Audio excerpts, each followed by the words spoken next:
শাহজাহানের মতো মমতারও সাজা হওয়া উচিত। আইপ্যাক অফিসে ইডি হানার পর রাজ্য রাজনীতিতে তুঙ্গে বিতর্ক। পুরুলিয়ার আরশায় রাজনৈতিক সভা শেষে তীব্র ভাষায় মুখ্যমন্ত্রী মমতা বন্দ্যোপাধ্যায়কে আক্রমণ করলেন বিজেপি নেতা রাহুল সিনহা। তার স্পষ্ট বক্তব্য, শাহজাহানের মতো মমতারও সাজা হওয়া উচিত। তিনি আইনের ঊর্ধ্বে নন। রাহুল সিনহার দাবি, আইনের সামনে সবাই সমান, ক্ষমতা দেখিয়ে তদন্ত এড়ানো যাবে না। দেখুন রাহুল সিনহা বিজেপি নেতা কি বললেন। এত বড় অপরাধ করার পর শাহজাহানের মতো মমতারও সাজা হওয়া উচিত। সেই কারণে আমি মনে করি মমতা ব্যানার্জি আইনের ঊর্ধ্বে নয়। তিনি মুখ্যমন্ত্রীর ক্ষমতার দুরুপযোগ করেছেন, অপব্যবহার করেছেন।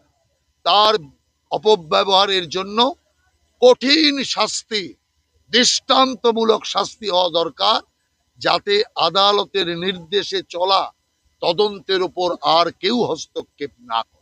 এই যে ল্যাপটপ নিয়ে চলে যাওয়া, কি মনে করছেন ল্যাপটপ? ওখানে সমস্ত কয়লা দুর্নীতির কাগজপত্র, সমস্ত ফাইল সব ছিল। সেটাকে তাড়াতাড়ি করে উদ্ধার করে নিয়ে গেছে। ওই ল্যাপটপ এবং ফাইল যদি ইডির হাতে পুরোপুরি চলে আসতো, তাহলে সব ভান্ডা খুলে যেত। এর আগে এত মন্ত্রীর বাড়িতে, তৃণমূলের নেতার বাড়িতে তদন্ত হয়েছে, একবারও মুখ্যমন্ত্রী ফিরে পর্যন্ত তাকিয়েছে?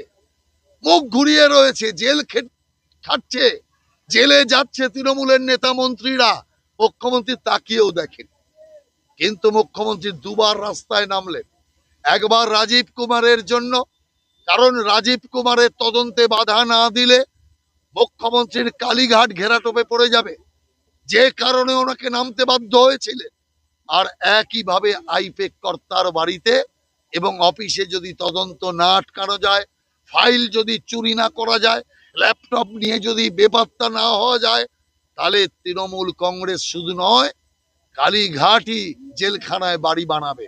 সেই কারণের জন্য মুখ্যমন্ত্রী এ জিনিস করেছে, যেটা চরম দণ্ডনীয় অপরাধ বলে আমরা মনে করি। সেই কারণে রাজনৈতিক আন্দোলন করে কোনোভাবে তৃণমূল কংগ্রেস এটাকে আটকাতে পারবে না। আজকে এই যে আমাদের কার্যক্রম হলো, এই আরশা এলাকার